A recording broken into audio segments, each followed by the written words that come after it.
नमस्कार दोस्तों, मैं हूं सुदेश भोसले।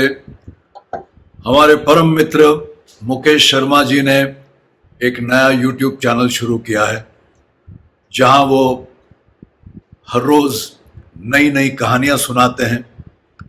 मुकेश शर्मा जी ने जो भी संस्था, जो भी ऑर्गेनाइजेशन को ज्वाइन किया,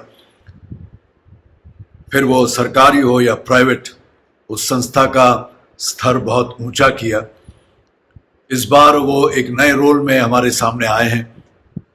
उनकी कहानी सुनाने का जो स्टाइल है बहुत ही अट्रैक्टिव है, बहुत ही एनकरेजिंग है और बहुत ही इंस्पायरिंग है, और हर कहानी में एक सीख है हमारे लिए।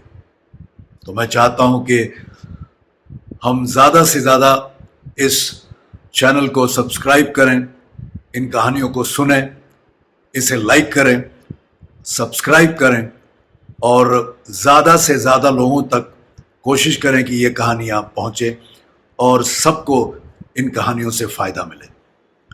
मैं मुकेश जी को फिर एक बार मुबारकबाद देता हूँ, शुभकामनाएं देता हूँ। All the best, God bless you, जय हिंद।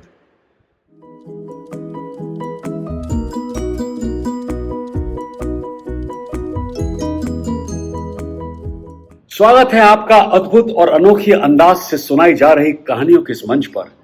देखा जाए तो एक कहानीकार का उद्देश्य यह बताना नहीं है कि आपको सोचना कैसे है, बल्कि आपको सोचने के लिए प्रश्न खड़े करना है।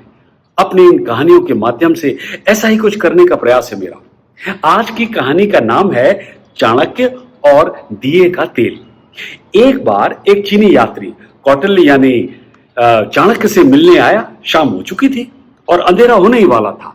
जब यात्री चाणक्य के कमरे में दाखिल हुआ तो उसने देखा कि चाणक्य एक तेल के दीपक की रोशनी में कुछ महत्वपूर्ण कागजात लिखने में व्यस्त थे। आप तो जानते हैं कि ये उन दिनों की बात है जब बल्ब और ट्यूबलाइट नहीं हुआ करते थे, क्योंकि बिजली ही नहीं थी। उन दिनों लोग तेल के दिए जलाते थे। चाणक्य ने मुस्कुराते हुए अपने अतिथि का स्वागत किया और उसे बैठने के लिए कहा। फिर उन्होंने जो काम करना था वो जल्दी से पूरा किया। अपना लेखन का कार्य पूरा करने के बाद चाणक्य ने वो दीपक बुझा दिया जिसके नीचे वो लिख रहे थे और दूसरा दीपक जला दिया। ये देखकर चीनी यात्री हैरान रह गया।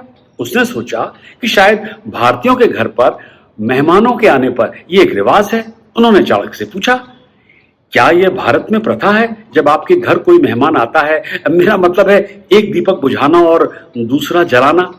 चाणक्य ने उत्तर दिया, नहीं मेरे प्रिय मित्र, ऐसा कोई रिवाज नहीं है। वास्तव में जब आपने प्रवेश किया तो मैं काम कर रहा था। ये एक आधिकारिक काम था, मेरे साम्राज्य, मेरे राष्ट्र से संबंधित। उस दीपक से भरा हुआ तेल राष्ट्रीय खजाने के धन से खरीदा गया। अब मैं आपसे बात कर रहा हूं, ये एक व्यक्तिगत और महत्वपूर्ण बातचीत है जो मेरे राष्ट्र से संबंधित नहीं है, इसलिए आप उस दीपक का उपयोग मैं कर नहीं सकता, क्योंकि इससे राष्ट्रीय खजाने के पैसे की बर्बादी होगी। इसलिए मैंने वो दीपक बुझा दिया है और ये दूसरा दीपक जला दिया, क्योंकि ये दीपक मेरे निजी धन से खरीदा गया है, इसका तेल। कहानी खत्म। देखें क्या सीखा हमने और आपने इस कहानी से? यही कि प्राचीन काल में इस देश के आचार्य कितने सैद्धांतिक हुआ करते थे। हमारे प्राचीन आध्यात्मिक नेताओं के ऐसे उच्च नैतिक मूल्यों को देखकर कभी कभी ऐसा लगता है कि हमें उनका अनुकरण करने की कम से कम थोड़ी तो कोशिश करनी चाहिए। उनका ऐसा शुद्ध व्यवहार, शुद्ध आचरण, शुद्ध मन और शुद्ध विवेक था। जरा अपने आप से पूछिए, ऐसे पुरुषों को हम कौन सी मानद उपाधि दें? वे इतने उच्च बौद्धिक स्तर पर पहुंच गए थे, हम कब उनके जैसा बनना सीखेंगे? दरअसल हमारे मौजूदा राजनीतिक नेताओं को उनसे सीख लेनी चाहिए, लेकिन दुर्भाग्य से कोई भी सीखने को तैयार नहीं है। अगली बार एक और नई कहानी, एक और नया फलसफा, एक और नया सबक। और हाँ, अगर आपने कहानियों के चैनल को अभी तक सब्सक्राइब नहीं किया है तो जरूर कीजिए, ऑटोमेटिक अलर्ट्स के लिए।